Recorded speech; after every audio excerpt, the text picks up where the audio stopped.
મામલો શરદ ધાનાણી મુદ્દે મોહન કુંડારિયાનું નિવેદન સામે આવ્યું છે। પત્રિકા વાયરલ કરનાર સામે કાર્યવાહી થવી જોઈએ તેવું કુંડારિયાએ કહ્યું છે।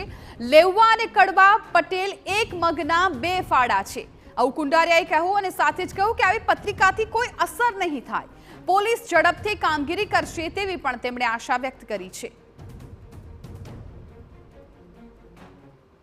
લોકસભાની ચૂંટણી પહેલા લેવા પાટીદારને સંબોધીને એક પત્રિકા છે તે વાયરલ થઈ છે ને હવે પોલીસ તપાસમાં એવો ખુલાસો થયો છે કે પરેશ ધાનાણીના ભાઈ શરદ ધાનાણી છે તેની પણ સંડોવણી આ જે પત્રિકા વાયરલ કરવામાં છે। મારી સાથે સાંસદ મોહનભાઈ કુંડારી છે।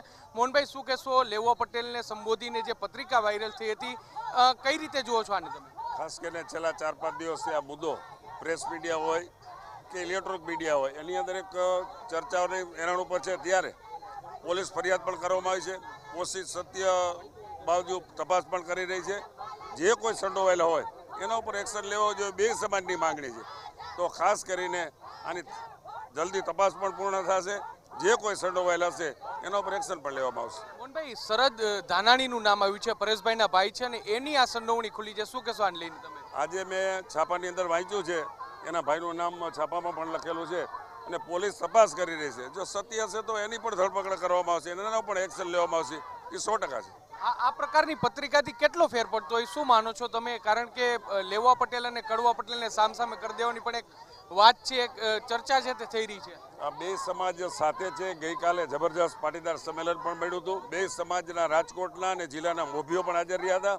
બે સમાજ માટે આવી પત્રિકાથી વિભાગ પડે એ શક્ય નથી, બે સમાજ એક છે ને એક સાથે રહેવાના છે। ખોડલધામ છે તેમના પ્રવક્તાએ નિવેદન કર્યું છે કે લેવા પટેલને ટાર્ગેટ બનાવવામાં આવી રહ્યા છે, શું કહેશો આને લઈને? ખાસ કરીને બે પાટીદાર સમાજ એક જ છે, એક જ મગની બે ફાડ છે અને ગઈકાલે એને શક્તિ પણ બતાવી હતી।